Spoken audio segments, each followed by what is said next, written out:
Menos. Esto también, ¿no? Sí. Venga. Pues Ya está. sí. El otro día lo tenía puesto en el otro lado. Y pierdes. Voy a quitar el audio y cuando se escucha aquí un poco No sé si se puede... Julio, ¿tú crees que se podría quitar el audio de los disparos estos? El de Museo Calderas. Bueno, le da así un toque ahí como de reporteros de guerra.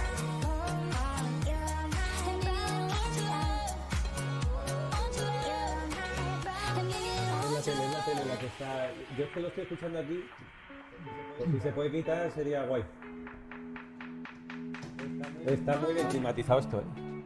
Ahora que vengo de ahí del teaser. Mucho mejor aquí. Perfecto, tío.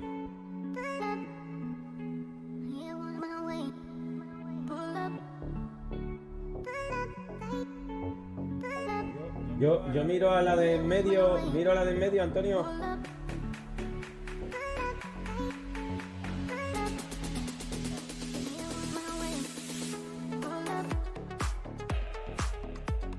En el saludo y la despedida, Antonio, ¿te miro a esta o a esta?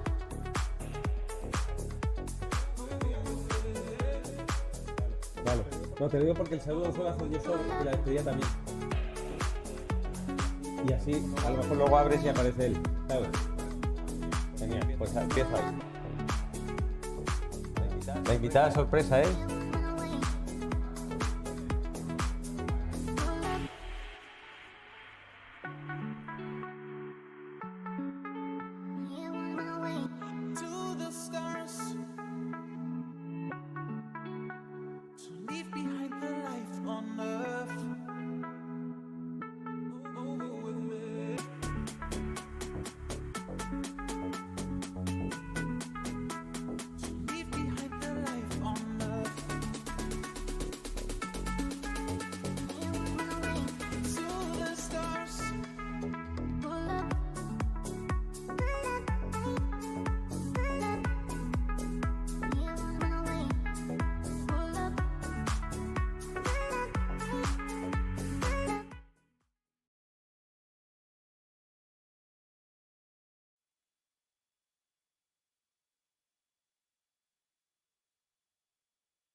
Muy buenas, bienvenidos a estas Oxo Talks y en esta segunda edición seguimos creciendo en la oferta cultural desde aquí, desde el Museo Oxo del Videojuego, en el que por supuesto os invito a que visitéis, ya lo ha hecho nuestro invitado. Os presento, él es Jesús Martínez del Vas. Muy buenas, Jesús. Muchísimas gracias por invitarme. La semana pasada con Josué me atreví a presentarte como el biógrafo de la historia del videojuego en España. Es decir, que si tuviésemos que buscar un cronista, una figura que aúne pues, lo que ha sido siempre el cronista de las ciudades, el cronista oficial, ¿no? Que aúne conocimiento y al mismo tiempo experiencia y oficio a la hora de contar la historia, para mí eres el candidato. Pues yo te lo agradezco un montón, es muy exagerado por tu parte, pero te lo agradezco mucho. O sea, realmente hago lo que puedo y lo que sé. Y con ilusión siempre y queriendo aprender y conocer gente. O sea, me gusta mucho utilizar al final esto para enriquecerte personalmente, porque conoces a mucha gente muy interesante que tienen además mentes. Es un sector en el cual, por lo menos en los 80 y ahora seguro que igual, claro, en los 80 había auténticos cerebros ahí, mentes privilegiadas trabajando en esto. Y eso es algo que enriquece mucho, hablar con esta gente. Vamos a hablar de este libro que es Memorias Pixeladas. Jesús tiene algunos más. El de Amstrad a mí me apasiona. Es el primero que yo leí. Luego la historia de Dynamic también. Y bueno, aquí, aunque hablando con Jesús me decía, bueno, es un libro menor porque es una recopilación. es esa humildad, no falsa humildad, sino humildad sincera de Jesús, que le quita importancia a realmente un libro que es una delicia. Tanto como está editado por Dolmen, a lo que contiene en él. Es un libro lleno de anécdotas, donde no solo hablamos de historia del videojuego español, sino también de historia del videojuego retro, de algunas curiosidades más allá del videojuego español, pero evidentemente empiezas por el videojuego español. Por ejemplo, podemos hablar de Proein y de los Pérez Dolcet, de Ignacio Pérez Dolcet, de su padre, que, bueno, pues yo no lo sabía, pero el padre empezó a introducir Lucky Strike y algunas Sí, joyas. David Dog y Carrera y bueno, no sé, o sea, marcas de todo tipo de artículos de lujo que él se dedicaba a importar. Era una empresa de importación en realidad de todo tipo de cosas. Y entonces entre esas cosas pues aparecieron los videojuegos también, los juegos electrónicos. Empezó con juegos de ajedrez. Los juegos de ajedrez entonces eran máquinas, las Fidelity estas, eran máquinas carísimas, o sea, carísimas. Y bueno, pues era una época en la cual empezaban a convertirse en algo que se podía vender a la gente y tal. O sea, no eran ya prototipos, sino que eran artículos, bueno, de lujo en cierta manera porque eran muy caras. Y entonces las introdujo a través del Corte Inglés. Y ahí es muy simpático lo que contaba Ignacio, o lo que me contaba, porque... El Far West habla en ese momento. El Far West, sí, que era eran todo. los videojuegos en España. Totalmente. Le dio 10 máquinas de prueba al Corte Inglés para que vieran cómo se vendían, y él se autocompró 8. Y entonces ya cuando el Corte Inglés vio que se vendían, pues ya le pidió más, pero vamos, en realidad las había comprado el padre. Ahí hay una foto de un joven de Ignacio con unas Master System, ¿no?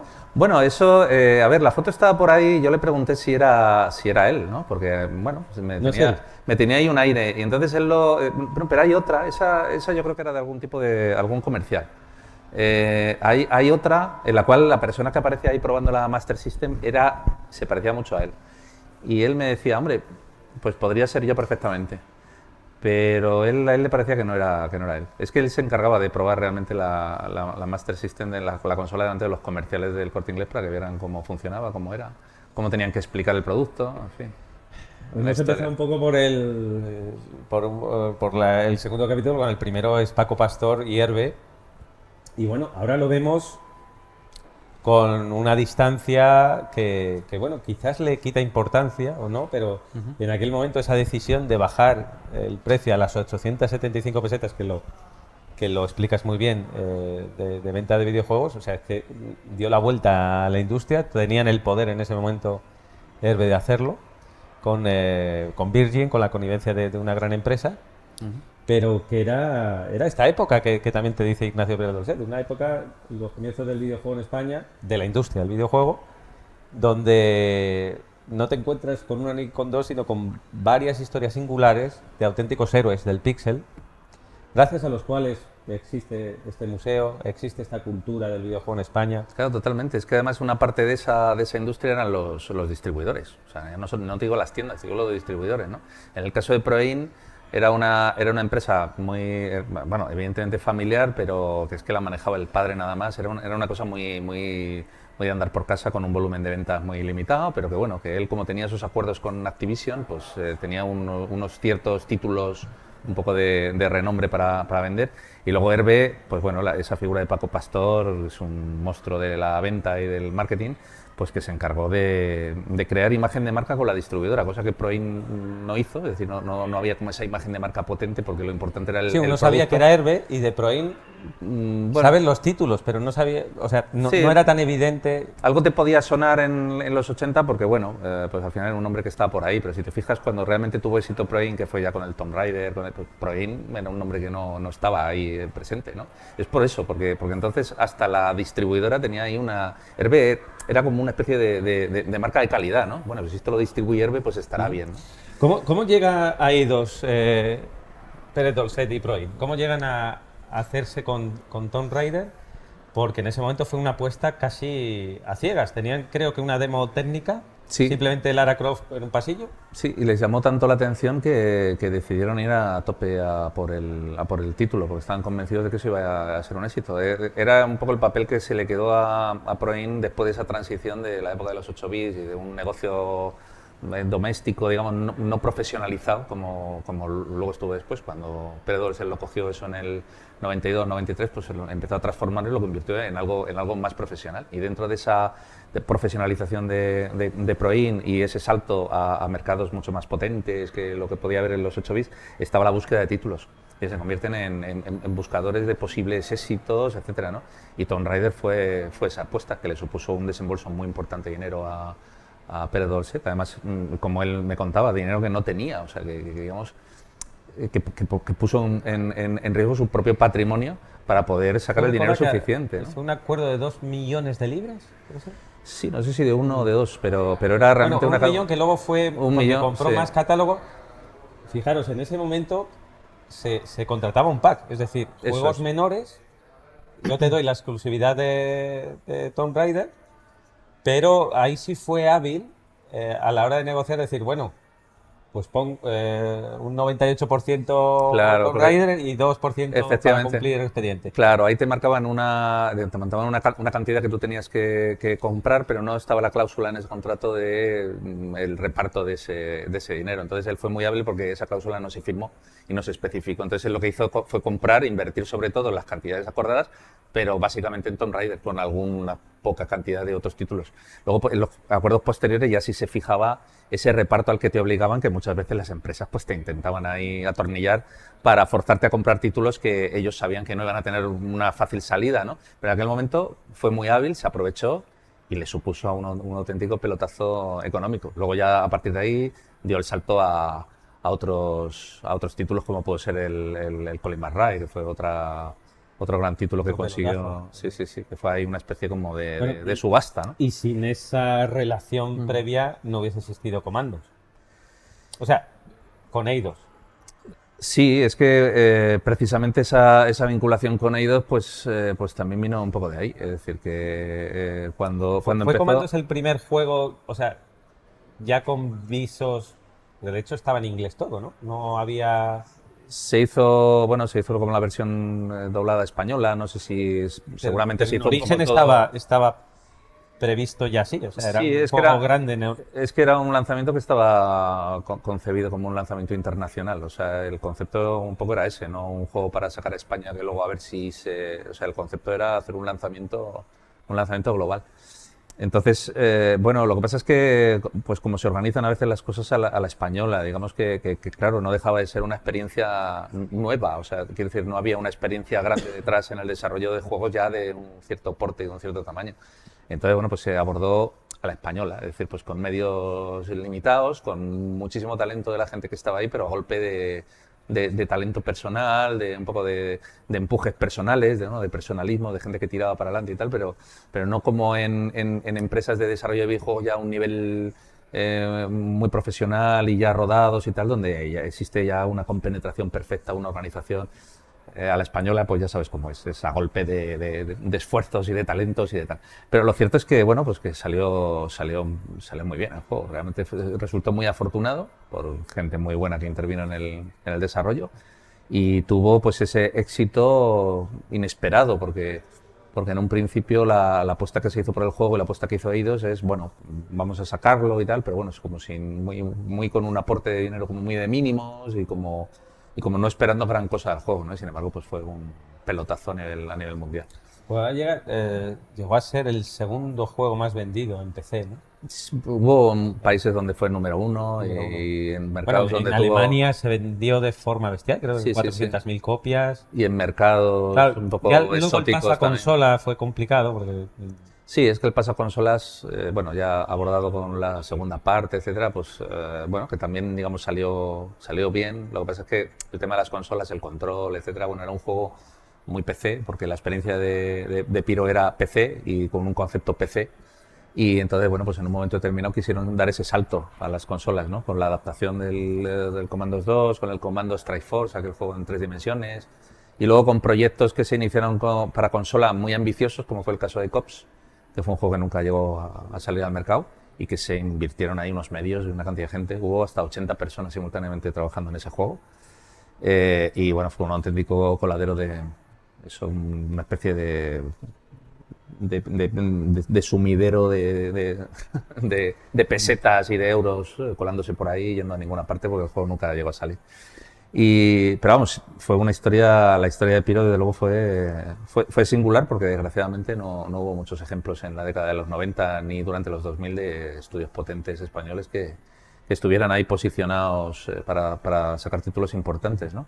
Cosa que en los 80, pues bueno, era más accesible porque no requerían tantos medios los juegos. Entonces ahí entraba ese espíritu español del tío con talento. Ese arrojo, ¿no? Ese arrojo, porque con una o dos personas te hacías un juego superventas, ¿no? Lo que pasa es que también es cierto que lo que era los superventas en los 80 pues eran unas decenas de miles, como mucho, ¿no? La escala de ventas según iban avanzando los años, en los 90, a finales de los 90 y ya los 2000, ya estamos hablando de otra cosa muy distinta, ¿no? A nivel historicista, ¿cuál fue el primer juego español? Porque yo siempre he entendido que era La Pulga, pero es verdad que hubo una arcade previa. No sé si aquí tenemos un compañero de Retropixel, que era una adaptación. Eso se lo conoce muy bien Jesús Relinque y Speedy, que hicieron aquel libro del Continue Play, que analizaron la historia de las recreativas y efectivamente pues hay ejemplos previos. ¿Alguien nos quiere decir en Twitch? Estamos en Twitch, Oxo Museo. Estoy pendiente de los comentarios. Sí. Trasladar preguntas. Ni siquiera se puede decir en rigor que La Pulga fuera como el primer juego, digamos. Se suele decir que, bueno, el primer juego español, no, el primero que tuvo un éxito relevante fuera de España, ¿no? Entonces, bueno, ya empezamos ahí como un poco a retorcer la definición.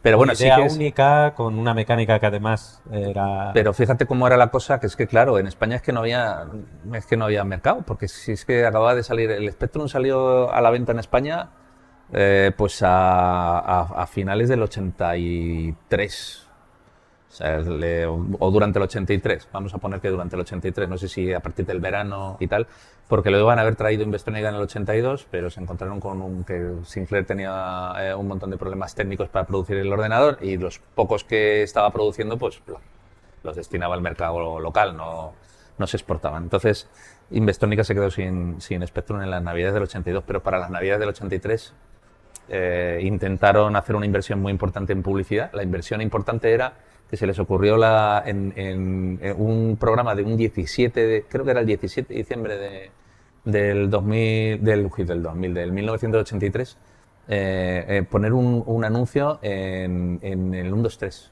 O sea, en un momento de absoluta máxima audiencia de toda la semana en televisión española. Es la única cadena que había. Con la repetición además en los sábados, ¿no? Eso es. Entonces lo metieron ahí, lo metieron en el 1, 2, 3 y entonces hicieron un anuncio que no he sido capaz de encontrar una copia. Hay fotos por ahí en alguna publicidad de ese anuncio en el cual, bueno, pues se presentaba el ordenador pues como el cerebro dentro de la casa pues para la contabilidad, para no sé qué, para no sé cuánto, que era todo mentira porque al final las excusas que nos vinieron muy bien para meter ordenadores. Eso es, y para poder jugar. Entonces, bueno, en su momento fue una inversión muy importante por parte de Investónica porque era una pasta, o sea, hacer un anuncio de televisión en aquel horario y tal era una inversión tremenda. Y tuvo muchísimo éxito el anuncio porque las ventas pues, a partir de ese momento crecieron exponencialmente. Y bueno, pues esa, digamos, fue la introducción del ordenador en España, pero es que, claro, estamos hablando de que La Pulga... O sea, La Pulga, cuando se hizo La Pulga, aquí en España no había una base de ordenadores significativa como para que aquí tuviera alguna venta eso. O sea, quiero decir que es que tenía una implantación casi nula. Donde salió La Pulga fue en Inglaterra, es decir, a través del sello Quisilva, que fue el acuerdo que llegó José Luis Domínguez. José Luis Domínguez se llevaba muy bien con Rod Cousen, que era el director de Quisilva. Y bueno, pues a través del sello se sacaban pues, juegos como lo que producían en Indescom, con la gente de lo que luego sería Made in Spain y con el propio Paco Suárez, que era pues La Pulga y Fred, sobre todo. Y los dos juegos fueron números 1 de venta en el Reino Unido. Fred, y luego Sir Fred. Sí, y luego ya pues un año después ya fue el Sir Fred. Lo que pasa es que eso ya fue fuera de Indescom. Y eso hicieron un acuerdo con una empresa que se llama Microgen, que les engañó a los pobres, les hizo un contrato de estos leoninos y les engañaron y no les pagaron nada. Pero en ese momento sí que fue un exitazo y estaban siendo números uno en Inglaterra, mientras que aquí en España pues, prácticamente no se conocían. Esos juegos salieron aquí a posteriori, después de salir en Inglaterra, salieron aquí en España a través del sello que tenía Investronica, que igual recordáis, pero eran unas cajas enormes de cartón que en realidad no tenían nada dentro, o sea, unas cajas grandes, negras así, que tenían una pegatina del juego y dentro pues, había un huequito así y estaba la cinta ahí metida. Pero en realidad era todo, lo hacían así pues para que se viera más, porque claro, una cinta pues se veía muy poquito. Más, ¿no? Entonces claro, así pues uno lo veía. Además, bueno, era potente, porque era una caja negra, ¿no? Que tenía el arco iris este del Spectrum y llamaban la atención. Y, tengo el estuche de la cinta VHS y trae el pack de la pulga y el Amstrad. fíjate. Bueno. Sí, se acaban. Pues era Bueno, estamos hablando de una época, fíjate, comentábamos en el programa de radio también la peli Tetris y cómo se gestionan los derechos. Pero claro, es que aquí en España hay momentos épicos como Dorset negociando con Eidos. Bueno, José Luis de Astra lo hacía con un traductor, ¿no? Ignacio Pérez Dorset hablaba inglés ya en ese momento. Sí, yo creo que no tenían esa historia que tenía José Luis Domínguez, que llevaba su traductor, que era un militar huido de Chile, que luego vino aquí y entonces pues le hacía esas veces de traductor.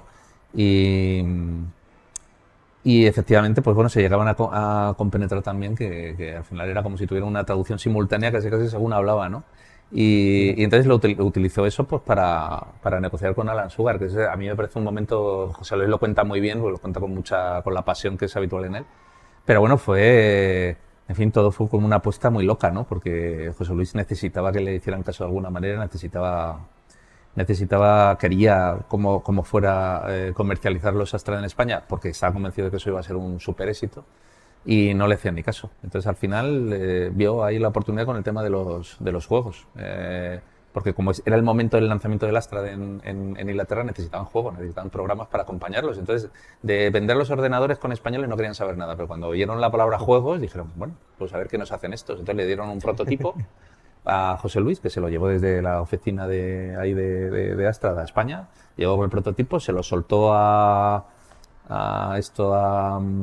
los chicos de Medina Spend y a Paco Suárez, les dijo, tenéis que hacer una versión de la Pulga y del Fred y me he comprometido a tenerlo en un mes.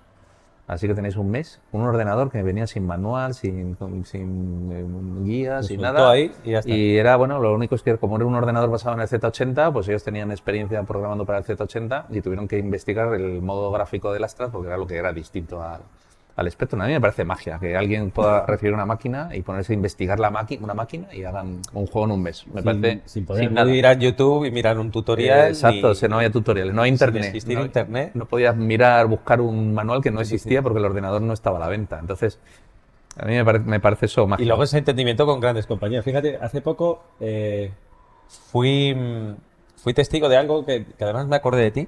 Digo, a lo mejor esto fue así, porque estábamos en Game Lab en Tenerife y estaba Ian Livingstone y estaba Gonzo. Y se ven en la distancia, Ian, estaba en Eidos y Gonzo, y se saludaron con un cariño, Ian hacia Gonzo. Gonzo tampoco es que hable chapurrea, pero no.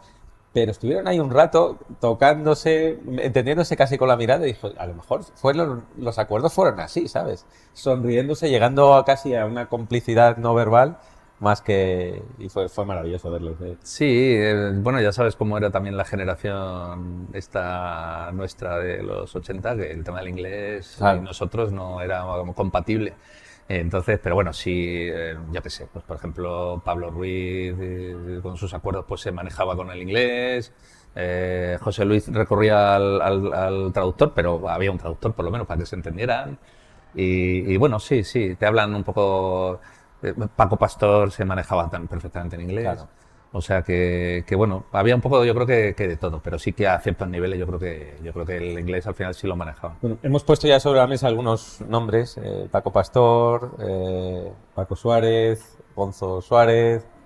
A mí hay uno que me apasiona y una vez releído tu libro, que es Paco Menéndez. un juego que es La Abadía del Crimen, por cierto que acabó siendo sello, el primer sello oficial sobre un videojuego en España, creo que es uno de los homenajes más bonitos, además que sea un sello. Sí, sí, muy Eh, bonito. Y un sello muy bonito, vamos. y un sello precioso. Pero explicas muy bien lo que era Paco Menéndez. Paco no era... o sea, programar era una manera de acercarse casi metafísicamente a descubrir cuál es el sentido de la vida.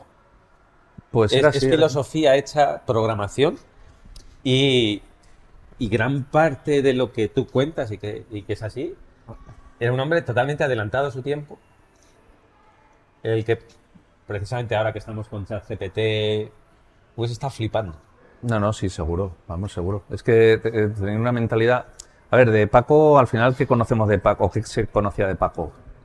Pues de Paco, en realidad, como persona, como por supuesto está la gente que le conoció y que trabajó directamente, y Quiero sus decir que amigos. Paco Menéndez, Juan del Can, La Abadía del Crimen. Sí, Un juego que todos tenemos en mente, pero que no fue no fue un éxito. No, económicamente no. ni mercantilmente, no fue un juego Para nada, para nada. Y vendido. fue, exactamente, y fue, yo creo que al final pues llegaba por otras vías a la gente. Pero venderse se Piratillas, ¿no? vendió, sí, sí, pero venderse se vendió poco. Además tenía, bueno, pues una limitación también de memoria, porque estaba solo para los modelos de 128K en Spectrum. Bueno, la versión de Astra, desde luego, a mí me parece sin duda la mejor.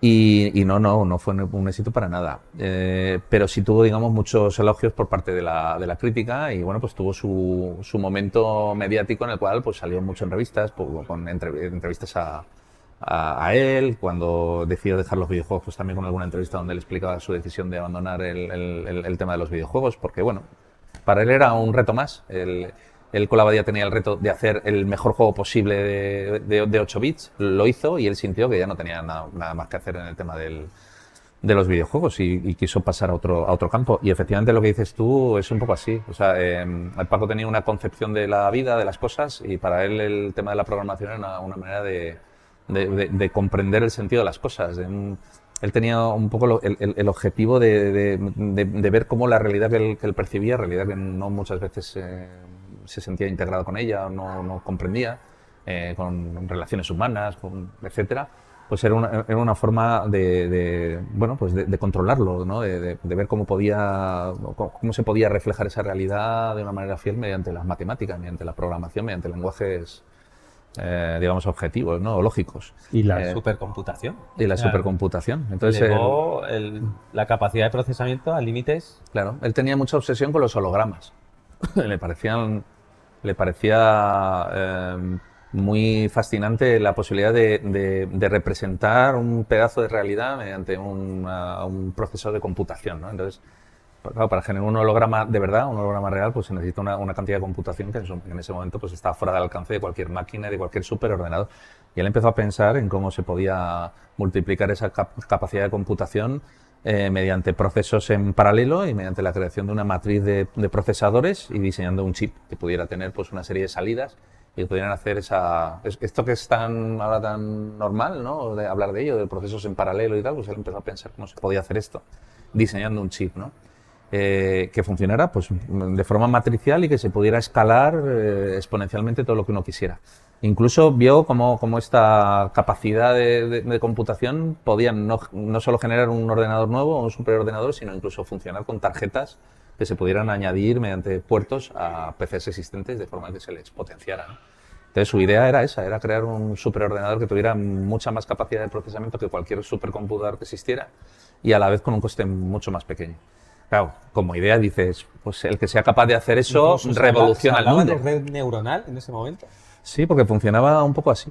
Funcionaba como una red que tiene que ver eso también con la inteligencia artificial. Hace solo unos días estaba hablando con Álvaro Mateos, que es un programador que trabajó para Dynamic también. Y él está dedicado a esos temas de inteligencia artificial y hemos estado hablando un poco de cómo funciona eso, de los orígenes, de todo eso, ¿no? Eso tiene su origen en un documento de no hace tanto tiempo, del 2018, en un documento de Google donde se hablaba de una filosofía que era la attention, la atención, ¿no? Que es pues un algoritmo que sea capaz de centrar, digamos, la atención en las palabras representativas de una determinada frase para con esas palabras ir creando relaciones entre sí que se van analizando, que ese algoritmo las van analizando para poder comprender el lenguaje natural, que era el objetivo, de hacer más que de inteligencia artificial, se hablaba de intérpretes del lenguaje natural, ¿no? Entonces, todas esas relaciones entre palabras, lógicamente, en la medida en que se van añadiendo información, más frases, etcétera, pues claro, va creando como una especie de red de relaciones que van aumentando y que van necesitando cada vez más potencia para ser analizadas, ¿no? Entonces, en esa filosofía, ¿no?, de la atención, con un programa que se llamaba BERT,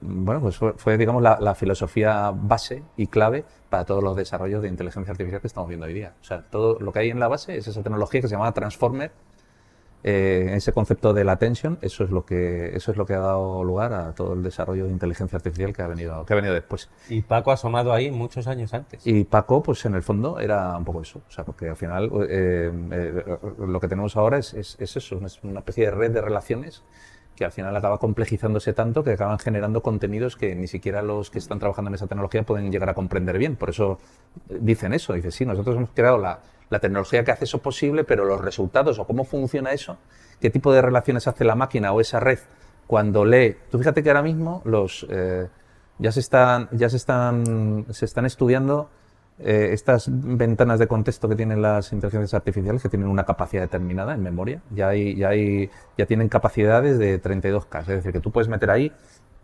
30.000 palabras, puedes meter 50 folios de una tacada, que te lo leen de una tacada y que el sistema lo analiza, es decir, le puedes meter instantáneamente libros completos para que puedan eso analizarlo y hacer toda una relación entre todas las palabras para que puedan... Bueno, pues es imposible al final que uno sepa, uno sabe más o menos lo que está haciendo esa tecnología, pero no puedes comprender en tanta complejidad a las conclusiones o el resultado de todo eso que está haciendo esa tecnología. No recuerdo ahora mismo el proceso que hubo en Europa, sabes que somos en Europa muy recelosos con la propiedad intelectual, y hubo un proceso contra Google Books, el famoso... portal de Google que cogía los libros, los digitalizaba. Y bueno, un ingeniero de Google fue muy honesto. Es decir, señores, esto no es para que yo coja el Quijote y lo difunda. Es para alimentar mi inteligencia artificial. Necesito que mi inteligencia artificial se desarrolle con estos libros. O sea, estamos digitalizándolo para hacerle un input a nuestra inteligencia artificial. Te estoy hablando de hace bastantes años, que es precisamente la que probablemente, bueno, se habla de Elon Musk, de Wozniak, y bueno, hay gente de peso en esta carta que han pedido parar durante 6 meses la IA gigante, la llaman ellos, es decir, no la IA que nosotros vemos de consumo. Pero volviendo al asunto, es que uno ve los caminos que quería tomar Paco Menéndez con el proyecto Paloma, era, ¿no? Proyecto Paloma. Y ese ordenador, y dices, caramba, qué personaje para rendirle homenaje.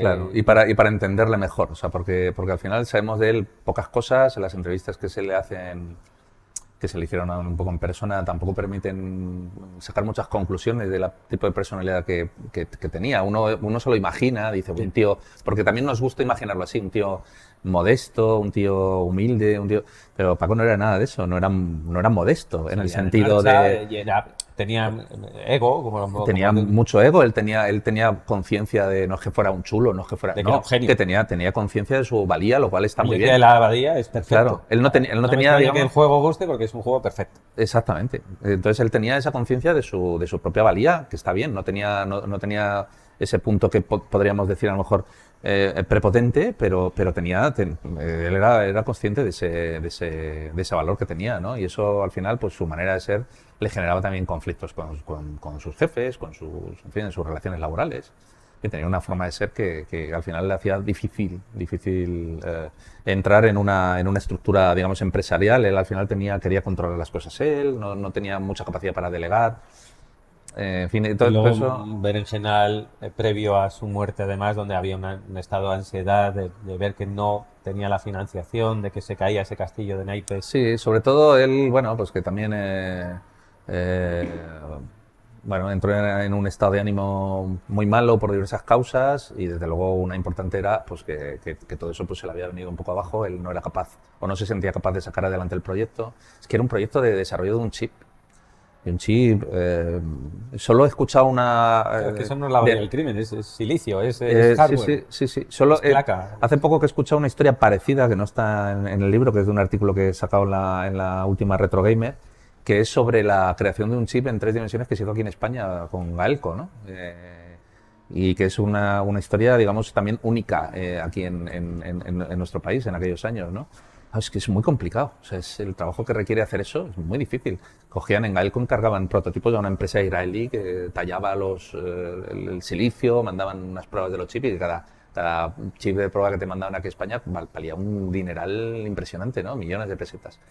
Entonces era muy complicado, era una misión, pues en fin, que no era muy difícil abordarlo con medios de aquí, o sea, quiero decir, con poca gente. Exigía pues mucho talento, un Fíjate. equipo potente, en fin. Voy a leer simplemente dos pasajes en los cuales lo podrías afirmar tú, pero lo dice la dimensión de Paco, lo dice con tal belleza, Juan del Can. Mucha O belleza. sea, dice en un momento que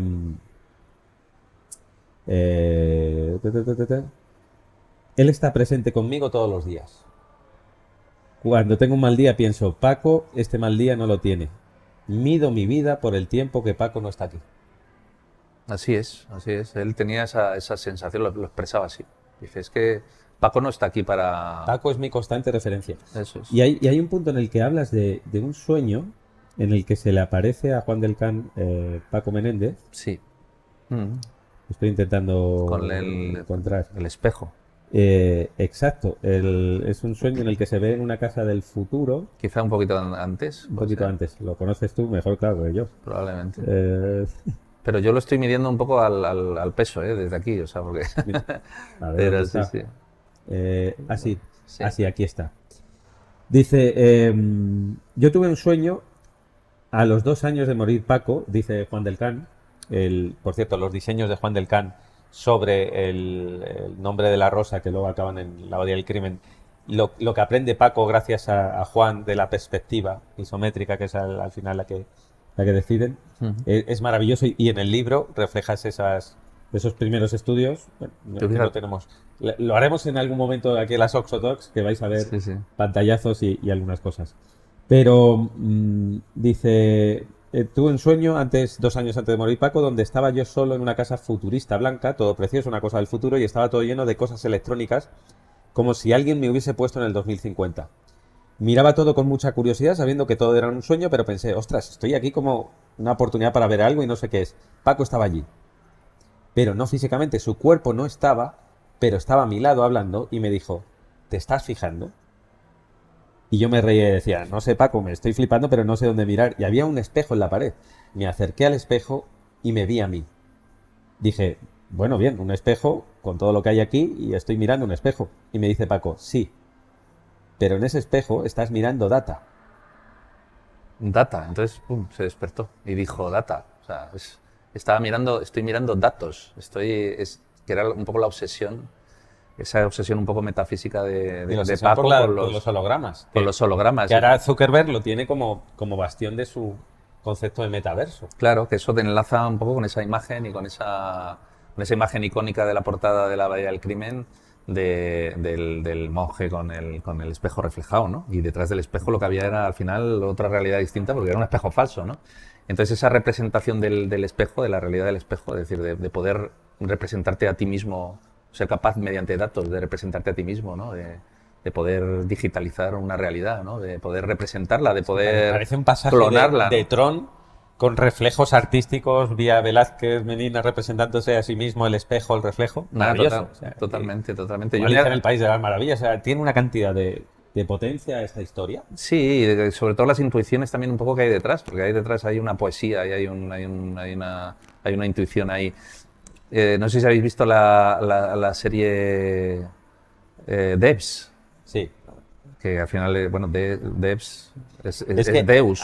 antes me ha venido, hablando de Paco Menéndez, el protagonista de Devs también. Claro, que no quiero yo reventar nada de la serie para que la gente se la vea, porque si digo cualquier cosa, pues la voy a reventar.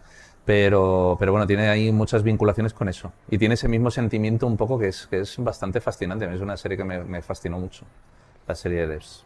Bueno, como decía, no solo hay, por supuesto, en este momento ya que estamos, bueno, ya nos estamos acercando a las 7, podéis preguntar en cualquier momento, ¿vale? O sea, que si no yo aquí nos liamos y ya veis que él es una enciclopedia, es un libro No, no, no, abierto. para nada. Ya me He vi- gustaría. Se me olvidan un montón de cosas, pero es que en el disco duro ya no me da para más. Bueno, tienes también reflejo de muchas otras historias.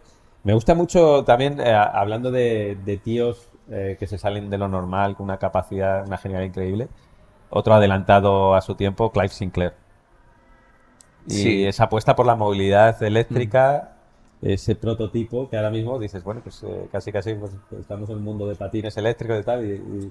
Apostaba, era un tío, pues el ser adelantado a tu tiempo tiene problemas, te conlleva problemas. O sea, no es una cosa, es una cosa buena, quiero decir que puestos a hacer algo, pues adelántate a tu tiempo, pero a efectos comerciales probablemente no es una buena cosa, porque no encuentras en tu realidad tecnológica, en tu realidad física, no encuentras medios posiblemente adecuados para llevar a término lo que tú tienes en la cabeza.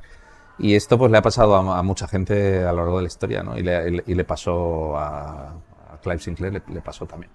Entonces, yo creo que entre sus expectativas, sus ideas, sus anticipaciones en el tiempo y la realidad, yo creo que hubo un momento ahí como que ¡pum!, coincidió todo en el Spectrum, ¿no? Que fue ese momento en el cual pudo hacer algo a buen precio, barato, de una manera exitosa, que funcionó en el mercado y que le puso un poco en el foco de todo.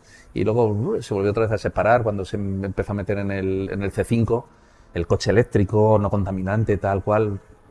Es como que no encontró, no había la tecnología, es una tecnología que estamos desarrollando ahora casi, ¿no? Entonces no encontró la forma eso de que se pudiera integrar con un uso social extendido. O sea, es que era una cosa que la ves hoy día, que iba a 20 por hora, que era como una especie de bici, un bicicoche, que eso te podía dar un golpecito a cualquier vehículo y te mataba. O sea, no encontró eso mercado, no encontró momento, era carísimo de desarrollar. Y sin embargo, una intuición de algo que, fíjate ahora en el punto en el que estamos, ¿no? Y le pasó con más cosas, le pasó con el QL. El QL, pues él estaba pensando en un ordenador que fuera más allá del Spectrum, más profesional, con un Motorola como procesador, una cosa más avanzada, pero no lo llevó, no supo hacerlo bien, no supo llevarlo bien a término, no lo vendió bien, salió con muchísimos errores, la ROM no estaba bien, tuvo que salir como una especie de microdrive externo que suplía las carencias de la ROM. Empleaba el microdrive como sistema de almacenamiento, que eso fue una parte importante de su fracaso, porque cuando los periodistas, los expertos vieron que iba a salir con ese sistema, se llevaron las manos a la cabeza. Pero bueno, ¿cómo sales con esto que falla más que en fin, que una escopeta de feria? Es que tuvo errores en la concepción, pero sin embargo la intuición era buena, porque Astra se aprovechó de alguna forma de digamos, de ese hueco que Sinclair intuyó, pero no lo Que abrió, aprovechó. claro. Y sin embargo Astra pues llegó con su ordenador, que no dejaba de ser un ordenador doméstico con pocas posibilidades más que un Spectrum o cualquier otro ordenador, pero tenía su teclado más profesional y tal. Encontró Ese ahí un hueco. teclado, por cierto, que lo tenemos aquí en el museo, es que qué construcción, ¿eh? Qué Claro. mecánico y qué... Claro, es que el Spectrum de Astra, por así decirlo, es soviético, es algo que dices, oh, qué totémico. Nada, es indestructible. Es O sea, indestructible. Es que indestructible. Tú lo puedes tirar por la ventana y no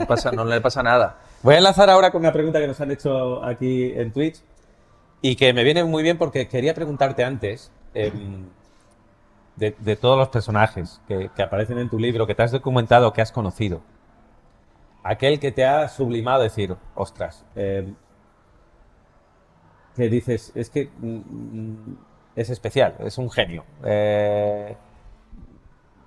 Me ha abrumado conocerle y he sentido algo de, ostras, estoy ante, ya no un ser humano, ante una entidad que me supera en conocimiento, que me desborda y que qué maravilla, ¿no? Pues mira, yo es que debe ser que tengo, no sé, yo me dejo fascinar fácilmente. O sea, a mí me encanta conocer a la gente, ya digo que es una cosa que me he llevado. A mí, por ejemplo, la verdad es que José Luis Domínguez José Luis Domínguez es un personaje, en fin, tiene esa parte, digamos, de persona muy inteligente, tiene esa parte de vendedor y de tío que sabe seducirte, de seductor, ¿no? Y a mí la verdad es que, bueno, además conectamos muy bien, y de hecho, pues como conectamos muy bien, luego posteriormente se le dio la oportunidad de hacer su libro, ¿no? Y a mí me impresionó cuando lo conocí, fue una charla. Luego ha habido charlas que me han impresionado, no sé si tanto porque en este sentido de como de brillante del invitado y tal, que también, sino también por la emotividad. O sea, yo recuerdo, por ejemplo, la primera entrevista que hice a alguien para el podcast del Mundo del Spectrum, que fue a Ponce. Es una entrevista que la recuerdo con enorme cariño, porque además Ponce estaba enfermo y murió pues un año después de la entrevista, más o menos. Pero tenía una vitalidad, estaba un poquito triste, pero con una vitalidad tremenda, y fue una entrevista muy, muy emotiva. La entrevista con Gabriel Nieto también fue muy emotiva, o sea, porque además es que a mí me pasó además que yo esperaba encontrar otro perfil de persona, porque Gabriel Nieto tenía fama de ser, pues que si era perdón por la expresión, pero bueno, un cabrón en topo, tirano, polémico, con muchos problemas y tal y cual. Luego había habido alguna entrevista donde habían comentado su forma de ser y tal, y yo no me encontré nada de eso. No me encontré nada de eso. Lo cierto es también verdad que le pillé en un momento de su vida, pues que, joder, había fallecido su hija hacía 2 años y de una enfermedad, y no hay nada más terrible que le pueda pasar a un padre, que es que se te vaya un hijo. Y el caso es que, bueno, absolutamente entero, por supuesto, y tal, pero quiero decir que estaba como con las puertas totalmente abiertas, hablamos de un montón de cosas. Y fue una charla como muy emotiva, que acabamos abrazados, súper emocionados. Y fue una entrevista muy bonita. Y Paco Pastor, que es también una persona que me impresiona la cabeza que tiene. Y fíjate que venimos de hacer un acto en el Thyssen, desde el Museo Oxo, y hablando de la consideración de videojuegos como arte. Y creo que tenemos que reivindicar, y lo hacemos de alguna manera aquí también en el museo, que el videojuego no es arte de ahora. Es decir, si el videojuego es arte, lo es desde sus inicios. El MoMA lo ha hecho muy bien, porque el MoMA adquirió enseguida el Pong, el Tetris, el Super Mario. Es decir, no nos creamos que el arte o la consideración del arte del videojuego va a venir a través de juegos como Zelda, evidentemente, o incluso de Portal, de la sofisticación. Es decir, estos héroes eh, los tenemos que tener muy presentes. Son los hombros de gigantes a los que ahora mismo está subido el videojuego, gracias a ellos, a su trabajo. Tenemos un edificio como este en Málaga, las administraciones empiezan a confiar. Es que nada de esto hubiese pasado si no tenemos estos héroes. Y hay que volver la vista atrás, y no es nostalgia, es decir, es justicia histórica. No, totalmente. Es que cuando se habla de nostalgia, incluso yo creo que hay gente. Pero a ti te molesta cuando hacemos la barrera de no, los juegos, la madurez de los juegos es a partir del 2000. Bueno, no. Pero es que lo de la madurez de los juegos, no sé. O sea, yo creo que en cada momento la gente hace. En el cine a Napoleón de Abel Gance o la historia de una nación, ¿no? El programador de los juegos de la Videopack se hizo el solo 30 y pico juegos de la Videopack. Y los hacía pero era para lo que daba. Si es que eran el cartucho que tenía 1K, no sé cuánto tenía. O sea, quiero decir que el tema de los videojuegos, la madurez, bueno, es la madurez de los juegos de 1K, la madurez de los juegos de 32K, la madurez de los juegos de 64, la madurez de los juegos de 1 mega, de 4, que van en cartucho de la Game Boy, la madurez de... O sea, quiero decir que es que en cada etapa hay una tecnología determinada, y yo creo que si algo nos posibilita el haber visto casi, por lo menos en mi caso, casi los videojuegos desde sus primeros sistemas, es tener como una especie de visión amplia y entender que tienes que trasladarte también a una época, saber cómo se hacía, entender cómo se hacían las cosas, las posibilidades de las cosas. Pero fíjate qué vinculación, o el arte, o la vinculación con el arte que puede haber en cada juego y tal. Y te voy a poner un ejemplo que también es un poquito emotivo con Álvaro Mateos, con esta charla. Álvaro Mateos no quería, en realidad su sueño no era programar, porque cuando era un niño el tema de los videojuegos pues no había ese concepto que puede haber ahora de yo quiero hacer videojuegos, ¿no? Si los videojuegos, él le encantaba hacer cómics. Era un poco la vía que tenía la artística, y su sueño era poder llegar a publicar un cómic, hacía cómics del oeste. cómic del oeste, con un vaquero, con no sé qué, con no sé cuánto. Cuando de pronto surgió el proyecto del West Bank, un juego de Dynamic que ha envejecido, yo creo que es casi me atrevería a decir, me puedo lanzar a la piscina, el videojuego de Dynamic que mejor ha envejecido. Es un juego que a mí me parece fantástico, sencillo de jugar, divertidísimo, es un juego que cualquiera de los niños y tal, lo podéis enseñar y pueden jugar y se lo pasan bomba. Pues él hizo todo, hizo la programación, los gráficos y tal. Y entonces él, que nunca había podido cumplir ese sueño de haber publicado un cómic del oeste, se puso a hacer los gráficos, cogió el Melbourne Draw, el programa de dibujo que había entonces con el Spectrum, que era con el cursor y tal, y se puso a publicar su cómic, porque él se puso a dibujar todos los vaqueros, a dibujar todos los personajes, a tal, y se nota un cariño y un amor y una parte ahí, ¿cómo se llama?, artística en el diseño de todos los personajitos que aparecen por las puertas de aquel banco con las pistolas, con no sé qué. No sé, pues todo eso que él Una volcó. trascendencia que uno Sí, sí. puede detectar en Sí, sí. manifestaciones artísticas. Exactamente, todas esas pasiones que lleva dentro que de pronto plas, las vuelca en esos grafiquitos de... Entonces, joder, ¿cómo no vamos a hablar de que el videojuego es arte si contempla tantas disciplinas? Contempla la parte gráfica, contempla una parte lógica, matemática, comparte... detrás de cada motor 3D que vemos hay una parte matemática complejísima. Y luego todo el aspecto narrativo. Que a lo mejor antes no era tan sofisticado, pero siempre hay una narración detrás de cualquier videojuego, aunque sea de Spectrum. Y ahora mismo innegable. O sea, quiero decir, hay un trabajo de narrativa y de guión detrás de los videojuegos muy complejo. Entonces, ¿cómo no va a ser arte? O sea, pues claro que lo es. Lo que pasa es que, bueno, parece que siempre ha habido muchos prejuicios en torno a los videojuegos, siempre ha habido pues, muchas cuestiones que yo pienso que a los políticos, sobre todo a los políticos, les cuesta superar. Es decir, hay una generación ahí que esa barrera es como no la acaban de superar. Pero con el tiempo va eso pues evolucionando, va cambiando y va... Pero aquí decimos, y bueno, se está demostrando, y la tozudez con la que estamos afrontando la programación cultural, de estar aquí cada jueves, de que estéis pendientes de los encuentros con cerveza de desarrolladores, los streaming, es precisamente eso, normalizar algo para nosotros está superado. Totalmente. Y es incluso ir más allá. Ya doy por sentado que es el décimo arte, pero ojo de aquel o de aquella que quiera dar la espalda a los orígenes del videojuego. Hay un ejemplo bellísimo, has visto The Last of Us, ¿no? Sí, sí. Hay un ejemplo bellísimo y que por el cual yo creo que hay que ponerle una alfombra roja a Neil Druckmann, y es el homenaje que le hace a Mortal Kombat. En el spoiler, bueno, estamos casi entre amigos, séptimo episodio. Sabemos que hay un DLC en el que Neil Druckmann hace que él y su amiga visitan ese centro comercial, van a un salón recreativo y Misterio, la máquina que es Mortal Kombat, que es la que juega Ellie, no se llama Mortal Kombat en el DLC por tema de derechos, no sé cómo lo llama, está apagada. Entonces su amiga, esto no aparece en la serie porque es diferente en la serie, su amiga le venda los ojos y le explica el juego. No te voy a quitar la emoción de que puedas jugar en este mundo que se ha caído, en este mundo que estamos sobreviviendo y no sabemos si va a haber un mañana, de que puedas volver a jugar este juego. Y se lo está narrando. De tal manera que Eli se lo imagina y hace los combos, el jugador tiene que hacer los combos y se pasa ese jefe, ese personaje. Pero es que luego Neil Druckmann coge ese homenaje, que para mí es bellísimo, y lo mete en la serie. En una serie que él ya sabía desde el primer momento.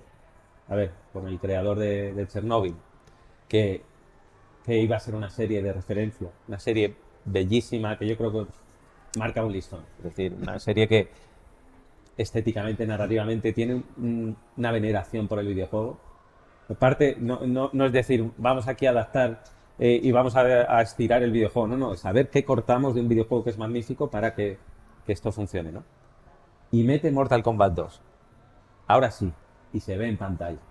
Y me gusta mucho ese homenaje que hace Neil Druckmann, al que muchos ponen como el padre de Last of Us, después de Uncharted, han madurado, han hecho un videojuego serio, qué maravilla y qué tal. Dice, sí, pero Mortal Kombat 2 era un juego. Y no hay una concesión ahí a la estética. Además, Mortal Kombat 2 es el que origina la clasificación por edades. Porque los fatalities de Mortal Kombat 2 se armó un revuelo social por culpa de ellos. Dijeron, oye, esto no lo puede jugar cualquier... Hay un código de edad, hay un jardín ahí, no es un juego amable de defender. No es Stranger Things diciendo, aquí jugamos al Dragon's Lair, porque el Dragon's Lair es la opción fácil. No sé si me entendéis por dónde estoy yendo. No, totalmente. Neil Druckmann coge Mortal Kombat dentro de The Last of Us en una serie que es de referencia y dice, no vamos a dar la espalda a mis orígenes. Este juego es un juegazo. Y lo voy a hacer en algo que está catalogado en Metacritic, no bajan del 9, arte y tal. Sí, pero ahí ha metido Mortal Kombat 2. Y qué bonito es ese espíritu, que empecemos a no dar la espalda a nuestros orígenes y ponernos ahora de momento solemnes. Estamos en un museo del videojuego que ya has visto. Bueno, ahora te pregunto un poco qué te ha parecido. Ten cuidado que nos están grabando. Bueno, Pero- yo suelo ser muy sincero con lo que digo, ¿eh? Qué emocionante que no le demos la espalda a los orígenes, que historias como la tuya, que están súper bien reflejadas, las reconozcamos y casi lo veneremos aquí. Esto es un templo más que un museo.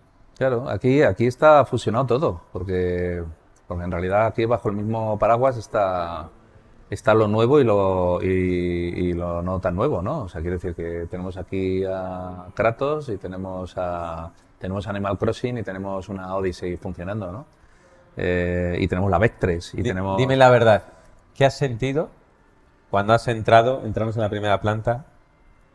Porque además, con todos los invitados suelo hacer yo un paseo, porque para mí es emocionante compartir esto para nosotros, para el museo, pero es que vengo directamente del teaser. No he podido, has hecho tú el paseo solo.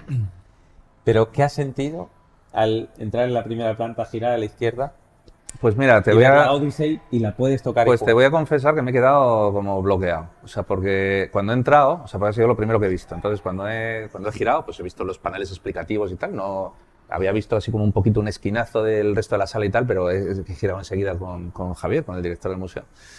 Y entonces cuando me he puesto delante es como que lo primero que he dicho es un Pong, ¿no? Entonces me he quedado así y entonces me he quedado como diciendo, ¿qué es esto? Entonces luego he mirado y he visto la Odyssey y luego he mirado otra vez la televisión, una Telefunken súper antigua, pues muy parecida a la que yo tenía en mi casa ni se sabe cuándo. He visto el papel, tal. Claro, Y sí, me ha costado en ese momento como procesar lo que estaba viendo. Me he quedado como parado, así un rato, como con cara de tonto, bueno, la que tengo habitualmente.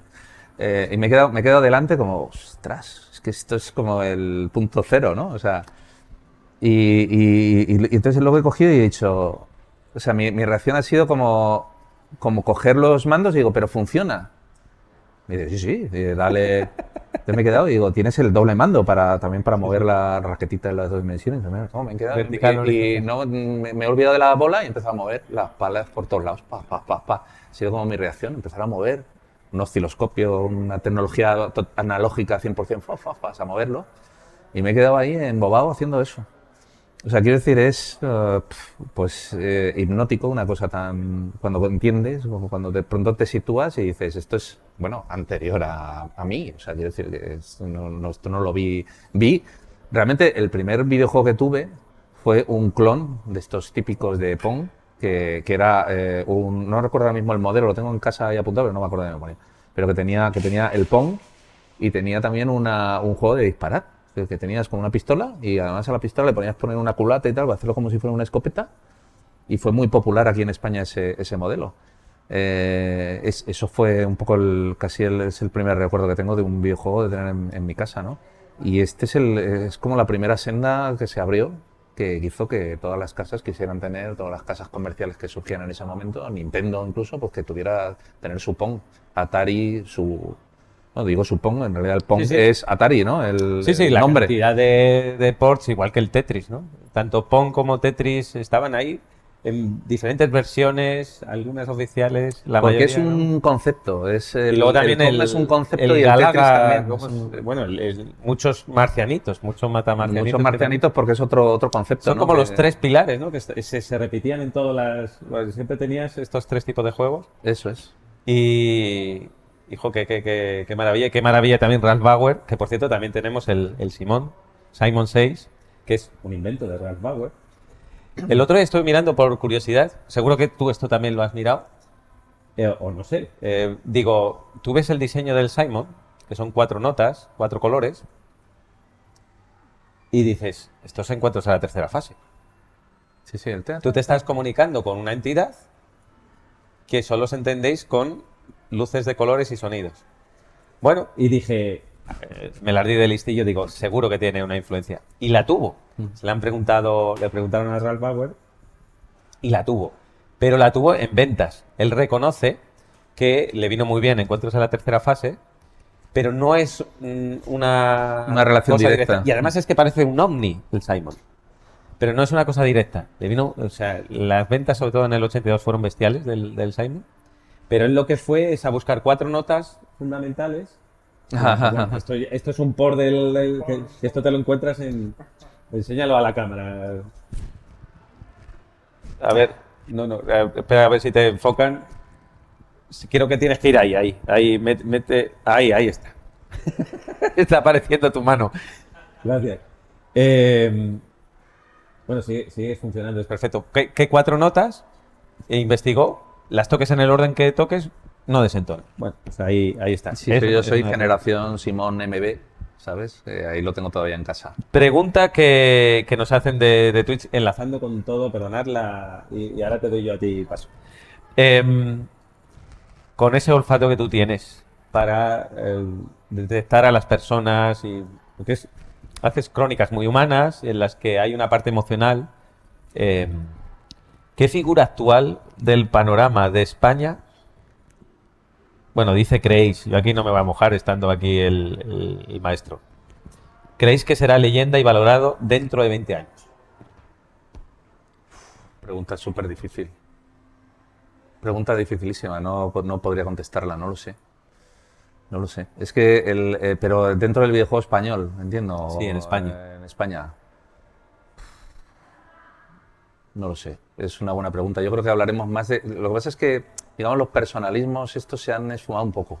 Es decir, antes eran, hablábamos de personas, tenían una imagen determinada, era una persona la que hacía el juego. Ahora está todo como más integrado dentro de una estructura, ¿no? De una compañía. No somos tan conocedores los proyectos no están bajo el paraguas de una persona concreta que tenga tanto personalismo. Pues se hablará de Mercury, se hablará de otras compañías, pero no sé si se habla de Mercury, se hablará de personas, personas. Enric, ¿no? Sí. Raúl Rubio lógicamente, es candidato, yo creo. Lógicamente.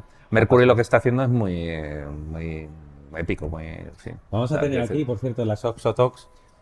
Es que se dice muy alegremente, ¿eh?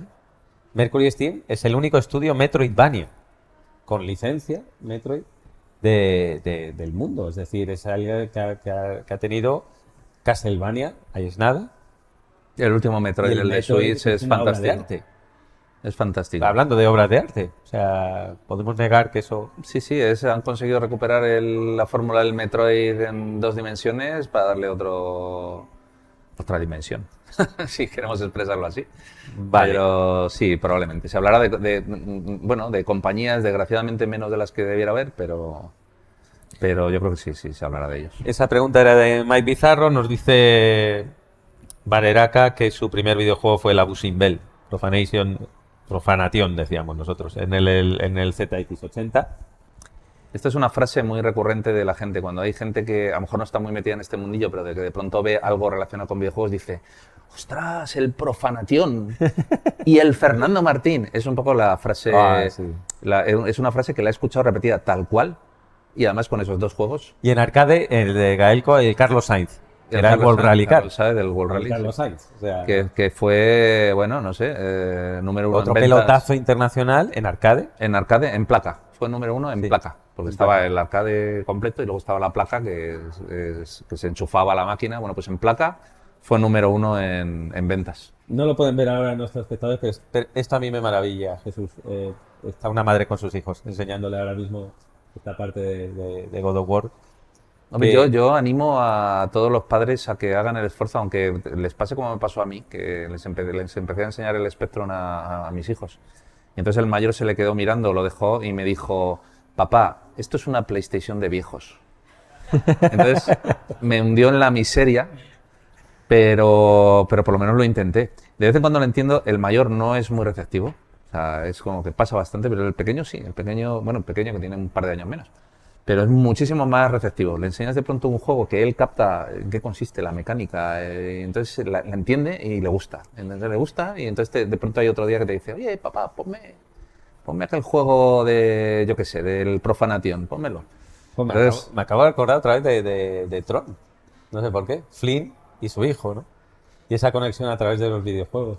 Pero aquí se produce de alguna manera. De verdad es emocionante venir a ver el museo y vais a comprobar cómo efectivamente muchos de nuestros pioneros y nuestros héroes van a sentirse orgullosos de lo que se está construyendo poco a poco, de que el videojuego sí.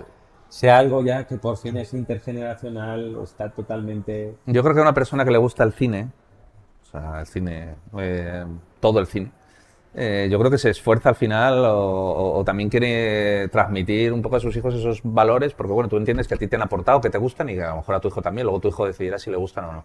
Entonces, si lo haces con el cine, si lo haces con la literatura, hazlo también con los videojuegos. O sea, yo creo que no se trata de que estén todo el día jugando a los videojuegos. Los videojuegos tienen también un componente de búsqueda de adicción porque Sí, consiste en la enganche. gracia del diseño, ¿no? Del enganchar. En las recreativas es muy claro porque si consigues que enganche, ganas dinerito y la gente mete monedas, ¿no? O sea, quiero decir, Y al final es... muchas veces decíamos, vamos a echar un vicio. Es decir, era todo su cultura. Eso es. Eso es. Entonces, como todo en la vida, enviciarse demasiado con la literatura y estarse todo el día con un libro metido sin salir a la calle, pues tampoco es sano, ¿no? Entonces, con los videojuegos, pues tampoco es sano.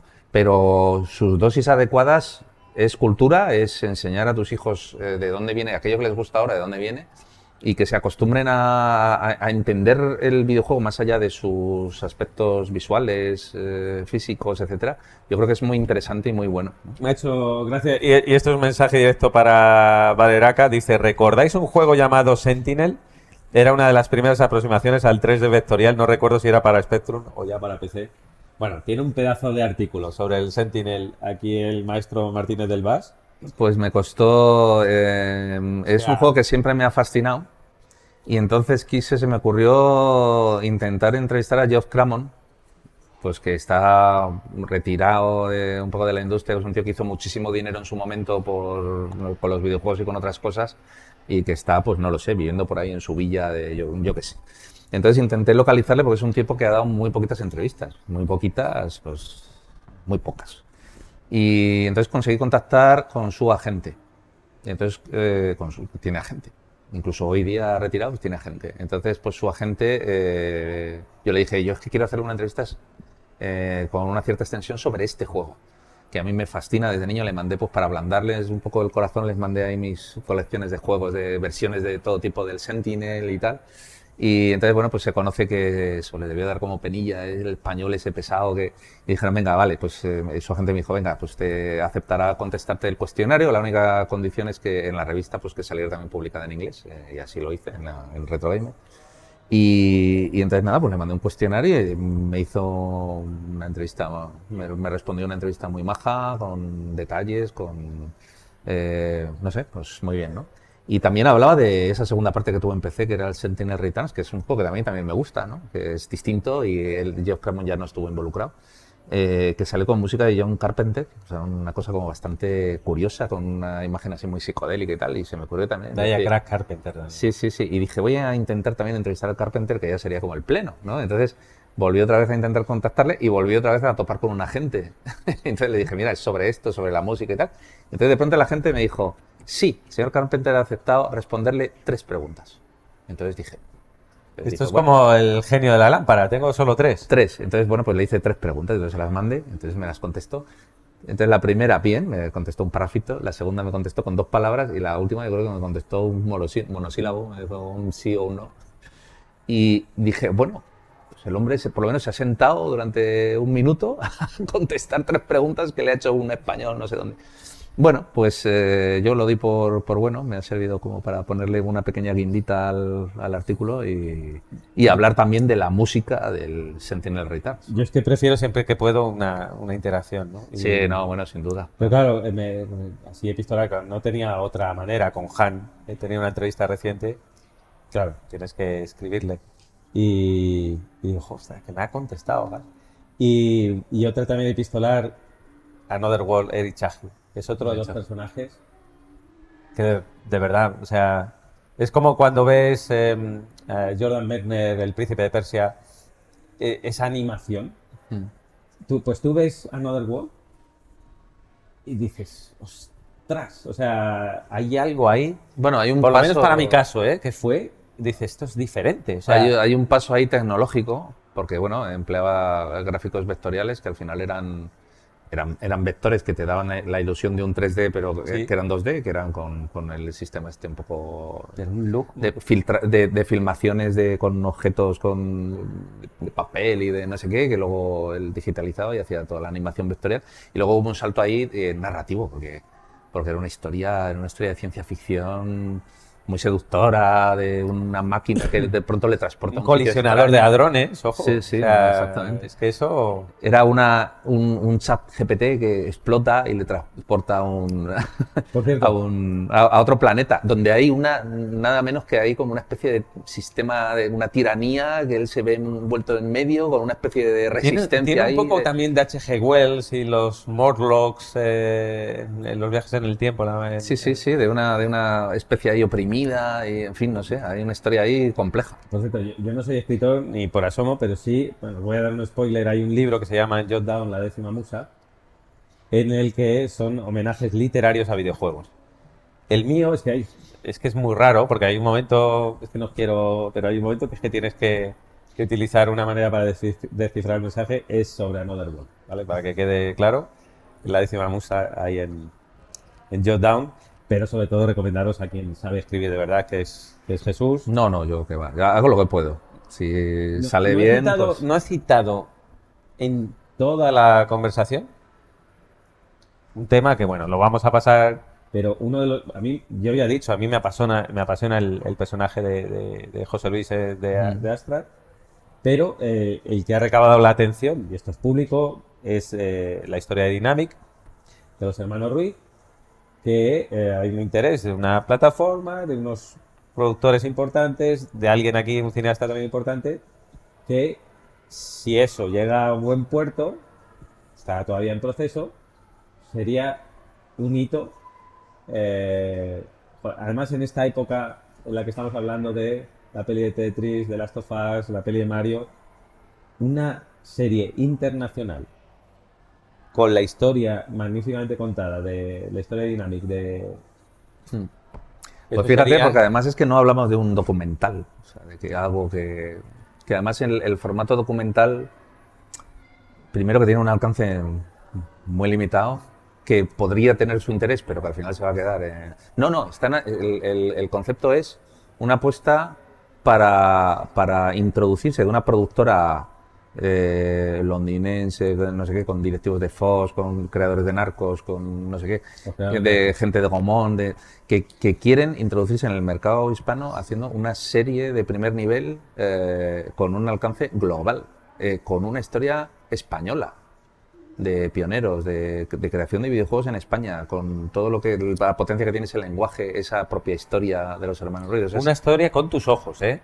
O sea, no es exactamente, pero con mis ojos, que luego tu estarán mirada. los ojos de los guionistas, Ya, y ya. estarán los ojos del showrunner, y estarán, hay muchos ojos, y los ojos de los Ruiz.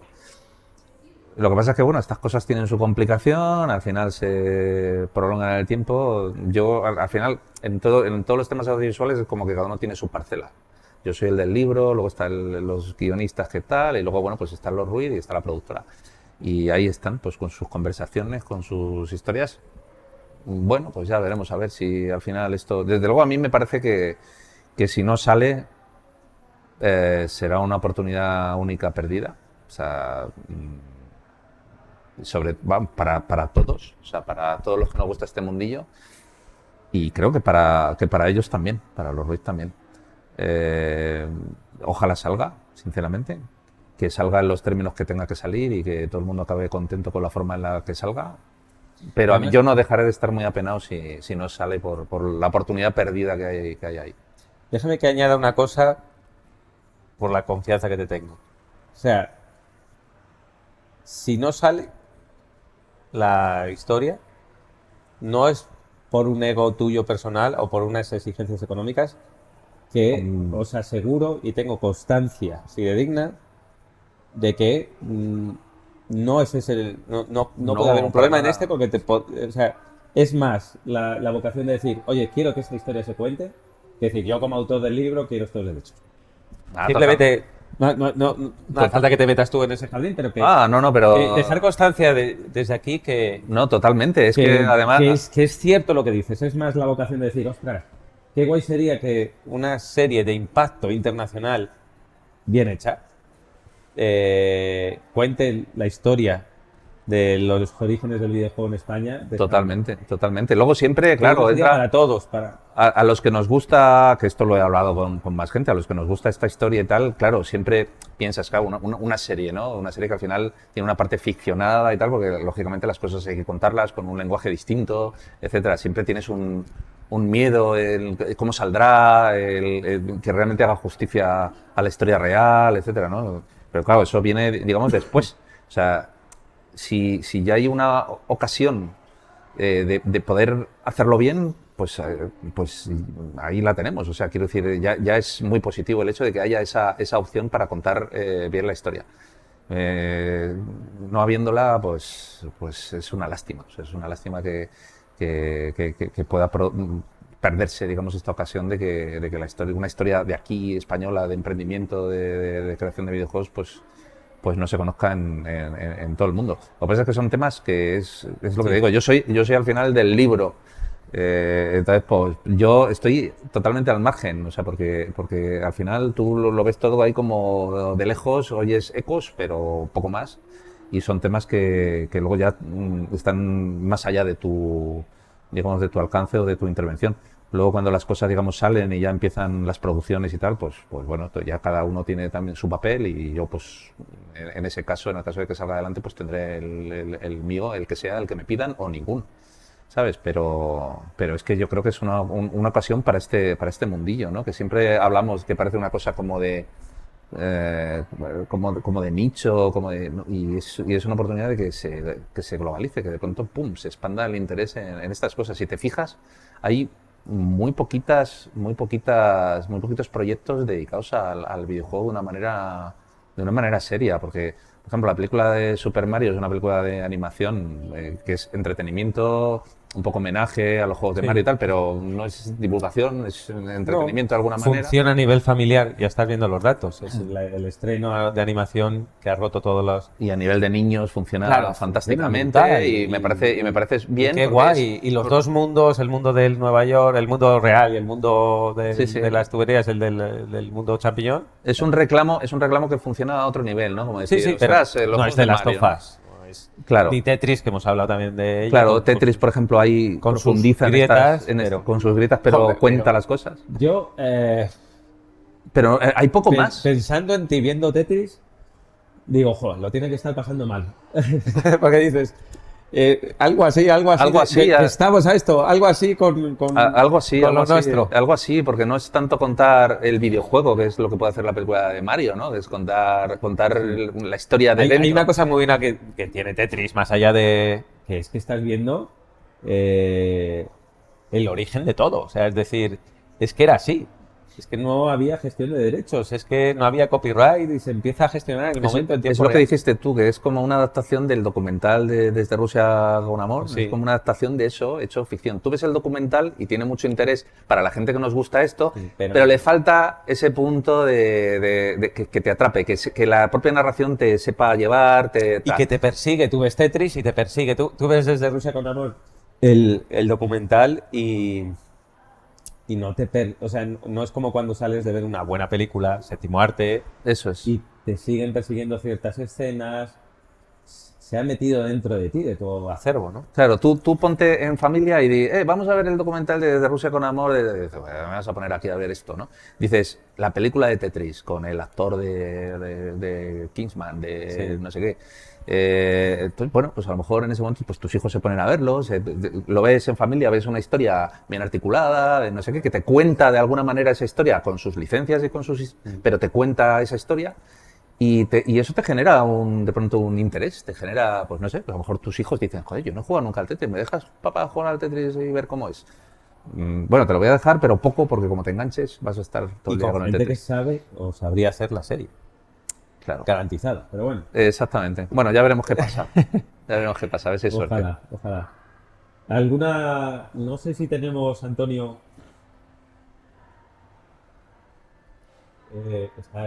tenemos un micro ahí para preguntas? Vale, ok, genial, Julio. Gracias. ¿Qué tal? ¿Se te escucha? Parece que no se le escucha ahí.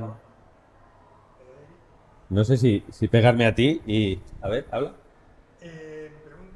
Hola, hola. Bueno, pues me pego yo a ti un momento y ya está. Mi pregunta va en relación con... Esto no es... Claro. Encantado de hacer este baile contigo. en relación ¿Te con parece un tango? dentro de la historia del videojuego español, llegar hasta donde se llegó, ¿no? Mi pregunta es, yo en mi percepción hay que luego hay como un parón o una bajada que llega hasta ahora. Y me pregunto cuáles eran las causas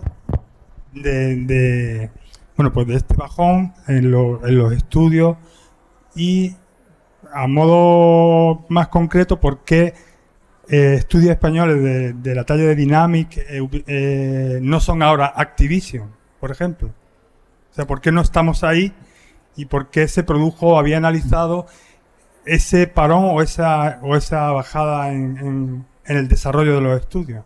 Pues en primer lugar habría que decir que es un sector, el del videojuego, a mí me parece muy sacrificado, muy esclavo, muy ingrato, porque las evoluciones tecnológicas que se van produciendo en las plataformas de desarrollo de juegos tienen efectos disruptivos, tienen efectos es muy complicado para los estudios adaptarse a esos saltos, ¿no? de plataforma. Entonces, es como casi como si diéramos saltos de 6 años en 6 años, donde hay una caída de estudios muy importante, o incluso hoy día. O sea, te quiero decir, tú dices, bueno, un estudio que ya está desarrollando para PS3, pues desarrollar para PS4, o de PS4 desarrollar para PS5, el salto, no, pues resulta que hay muchos estudios que se quedan en el camino por malas decisiones, por proyectos equivocados o por las razones que sean. Virtual Toys, Linceworks recientemente. Sí, sí, pues pasa hoy día.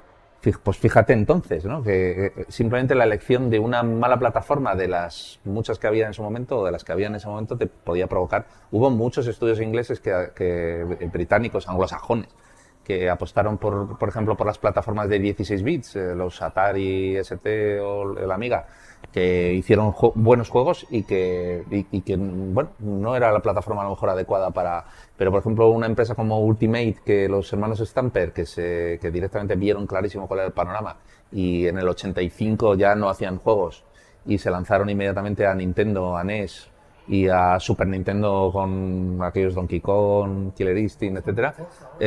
Claro, y luego siguieron en Xbox. O sea, ellos tuvieron esa visión.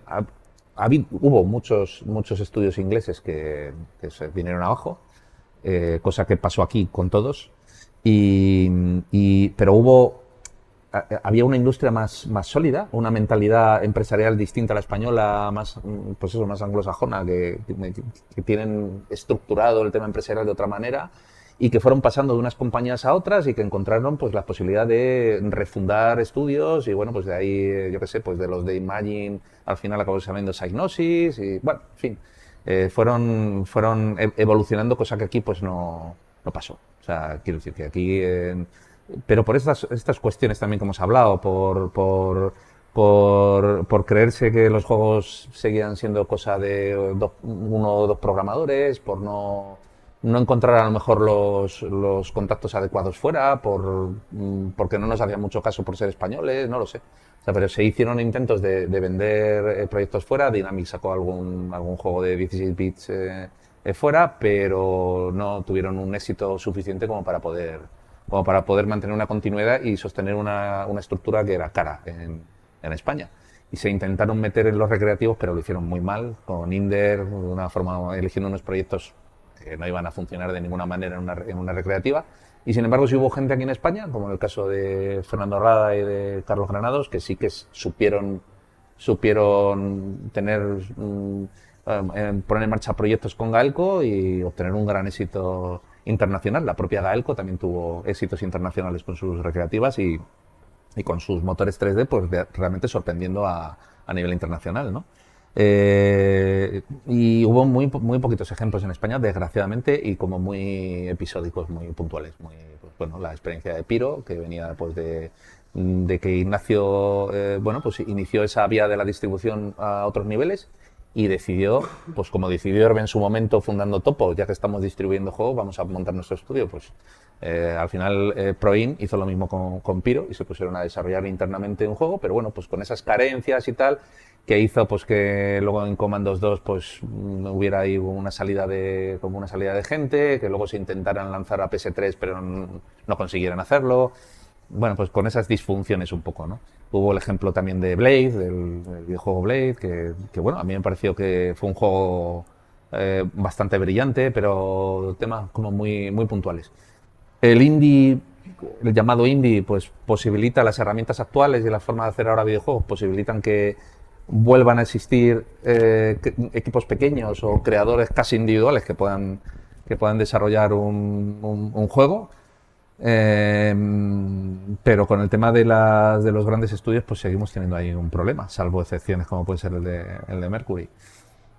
Bueno, pues parece que no acabamos ahí un poco de arrancar, pero bueno, hay muchas cosas también en funcionamiento y se están haciendo cosas interesantes. Lo que pasa es que no a niveles...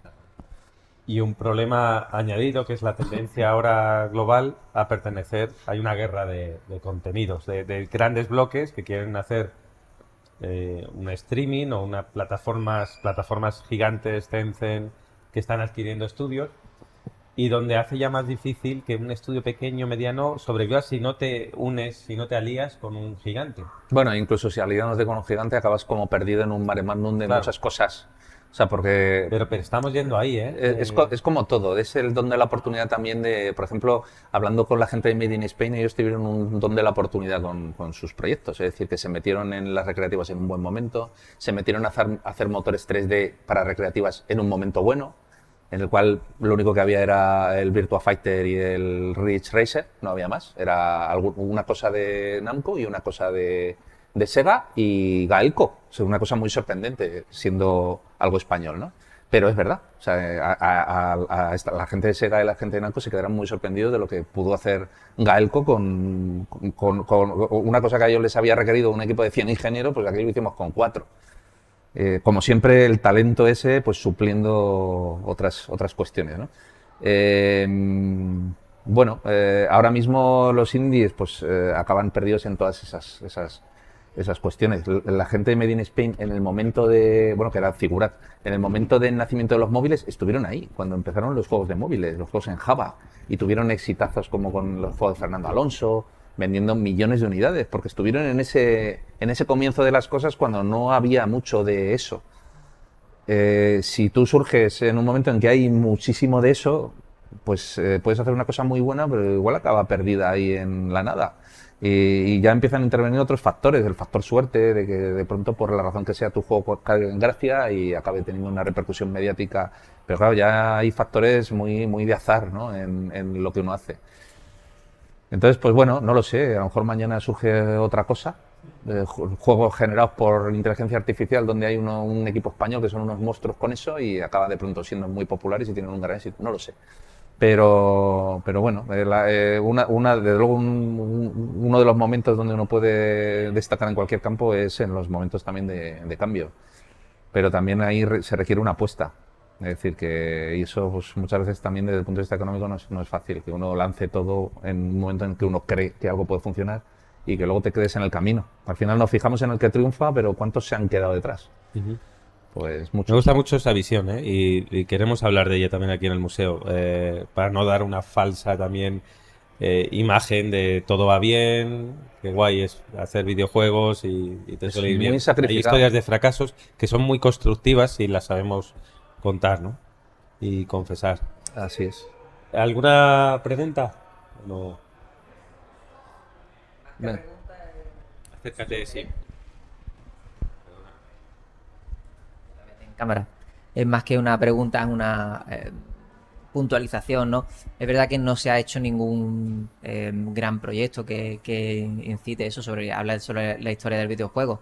Lo más cercano tenemos el documental este de ¿Nos gusta el Capitán Morcilla? ¿O por qué no nos gusta? No sé si era que nos gusta o que no nos gusta. No nos gusta el Capitán Morcilla, No nos que era gusta el Capitán Morcilla. lo que Dynamic les dijo cuando les propusieron, oye, queremos un Eso. juego que se llama el Capitán Morcilla. Pues no nos gusta el Capitán Morcilla. Y luego, si los americanos han hecho su pedazo de documental desde su punto de vista, ¿por qué nosotros no?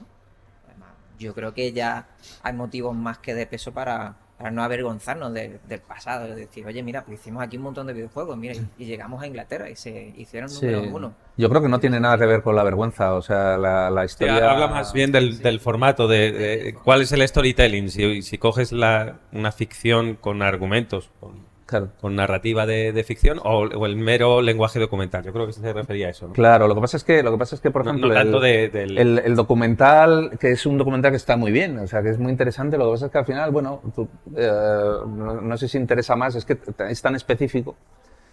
Algo hay ahí desarrollándose, o sea, que con un tema documental, y ojalá lleguemos a verlo porque seguro que estará muy bien. Lo que pasa es que el formato documental, tú lo que haces al final es como estrechar, ¿no? Y precisamente esto lo que hace es, o sea, crear un producto que tú no tienes ni idea de lo que es Dynamic o de lo que es lo que sea, con un público diferente. como si lo haces de Herbe o lo haces de cualquier cosa, ¿no? Que un producto que tú no tengas ni idea de lo que es, pero que de pronto tú ves las imágenes estas que te ponen en la plataforma, que te ponen 4 imágenes o te ponen una escena seleccionada, ves el resumen y dices, ostras, esto qué buena pinta, ¿no? Y tú te sientas con tu familia a verlo y a lo mejor no tienes ni idea de aquel mundo, a lo mejor eres de otra generación, pero de pronto eso te atrae y dices, pues vamos a verlo. En una serie como Halt and Catch Fire, tú no tienes por qué tener ni idea de aquel mundillo, te pones a verla y te seduce inmediatamente los personajes, la historia, porque es una historia humana de personajes, más que la historia de un ordenador o la historia de un no sé qué, ¿no? Entonces, esa historia, que es una historia totalmente exportable y hacerla global, universal y que cualquiera de cualquier generación pueda verlo, es un reto que a mí me parece maravilloso. El tener la oportunidad siquiera de hacerlo. Luego saldrá mejor o peor, pero, joder, tener la oportunidad de hacerlo, porque si al final no la tienes es un poco triste, ¿no? O sea, no haber tenido la oportunidad de hacerlo. A mí particularmente, o sea, no me da igual, pero me da igual. A efectos míos humanos, personales, económicos, que yo vivo muy bien, no me quejo, no tengo queja, soy razonablemente feliz. Pues o sea, yo me quedo igual, o sea, quiero decir. Pero a mí me parecería fantástico que hubiera la ocasión de contarlo de esta manera. Y mientras todo esto que está diciendo, mientras diviso como hay 3 visitantes extranjeros ahora mismo disfrutando del God of War 2. 2007, jugado en la PlayStation 2. Qué maravilla, maravilla. Aquella escena con el gigante de Rodas. Bueno, sí. Bueno, tiene alguna otra que es más No, controvertida ahora sí, mismo. sí, bueno. Como la del Mannequin Peace, ¿no? Sí. Pero bueno, hablábamos antes, ¿por qué no reivindicar? Pero si quieres ver la dimensión de Kratos chiquitito con el coloso, luego eso se ha perdido, ¿eh? O sea, esa magnitud, esa sensación se ha perdido quizás en las... Sí, en los juegos nuevos Sí. No está tanto eso.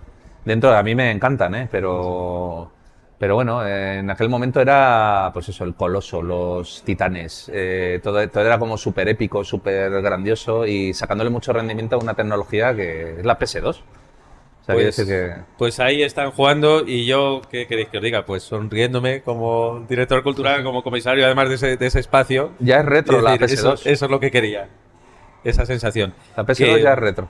Ya ves, la consola más vendida de la historia, sí señor.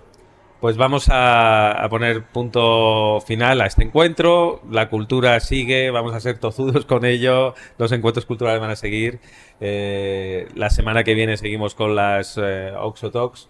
La semana que viene Ángel Luis Ucasas, creo. Si no, Ya tengo mucho cariño yo a... que es, Sí, sí.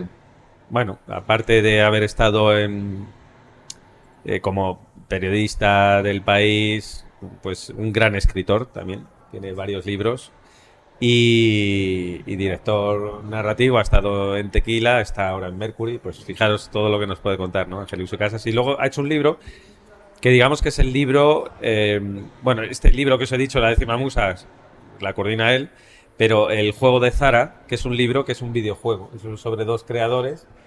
Y además tiene un pequeño juego y un cómic dentro del libro. Y tiene proyectos hay de otros libros que a ver si se pone con ellos y disfrutamos de ellos muy pronto. Así que suma y sigue. Aquí vamos a seguir en el Museo Oxo en estas Oxo Talks. Os recuerdo que la reserva es gratuita. Podéis entrar al museo a disfrutar de la charla y estar aquí con nosotros cerca de este Chester, que también estamos en Twitch. Y que la reserva pues la vamos a poner ya ahora en Twitter para que no os perdáis la entrada. Que ha sido un placer.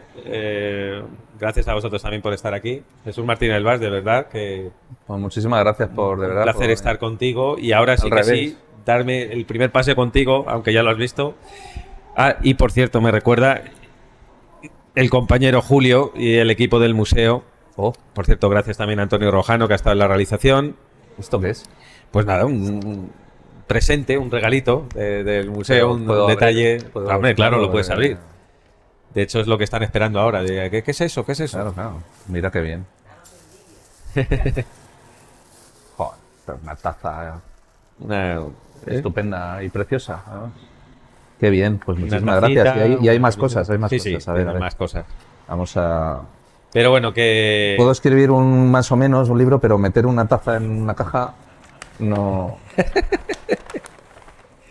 y la camiseta que Está chulísima. está muy chula. Sí, sí. Muchísimas gracias. Nada. Qué Gracias a ti por estar, gracias a ti por llenar de vida y cultura y de compartir tu experiencia aquí con nosotros. Y lo dicho, seguid pendientes de nuestras redes, seguid pendientes de la reserva para venir en las próximas ocasiones. Oye, qué bonito Y esto, que, ¿eh? bueno, eso es una pasada también. Esto es muy bonito, sí, sí. Y mientras Qué bien. dejamos a Jesús emocionado con los presentes del museo y Sí, vamos tan- a dar un tan paseíto. contento. Lo dicho, la semana que viene volvemos aquí en las Oso Talks y ha sido un placer estar con vosotros. Hasta la próxima. Chao. Gracias. Muchas gracias.